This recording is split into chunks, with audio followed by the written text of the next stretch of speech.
Are dystopian stories becoming too depressing? Are they too close to reality? And is it time that we start creating stories about hope instead? I have been asked questions like this quite a few times over the last few years, and it is something that the creator of Family Guy, Seth MacFarlane, brought up recently. When I was a kid, Hollywood was providing that voice in various forms. There was a lot of hope. Dishes that we are serving up are so dystopian, so pessimistic. There's a lot to be pessimistic about, but it's so one-sided. There's nothing we're doing that's providing anyone an image of hope.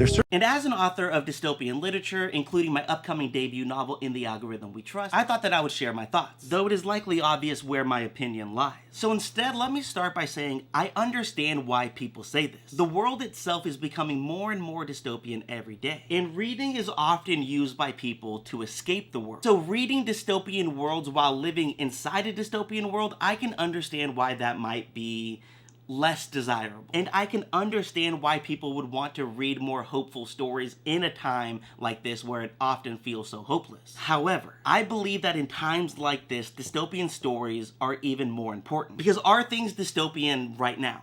Absolutely. But we are still very much in the early stages of what this dystopian reality could become. As of today, our democracy is still intact, even if only slightly. And as of today, Trump does not have complete authoritarian control, even if he desperately craves it. And while ICE raids are running rampant and alligator Alcatraz exists, the success rates of these ICE raids are significantly lower than what they want them to be. And alligator Alcatraz is just the beginning of the plan. It is just one of many that they hope to build. The point is, things are bad right now. But if we don't do anything about it, they are going to get significantly worse. It is important that we understand we are not at the end of the dystopia.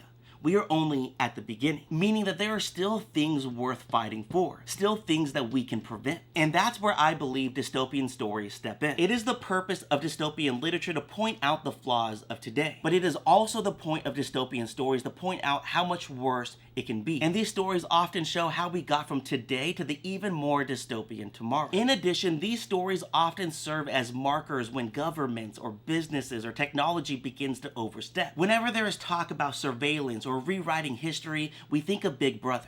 We think of 1984. When we think about organizations or schools or libraries or governments trying to ban books, we think of Fahrenheit 451. When we talk about the rise of Christian nationalism in America and the future that they want to build, we talk about The Handmaid's Tale. When we talk about the growing power and influence of the rich and the growing despair of the poor, we talk about The Hunger Games. In every instance of these books, they present the dystopian reality of the time and the future that they could be headed toward. And they remind us why it is that we never stop fighting, even when things look bad.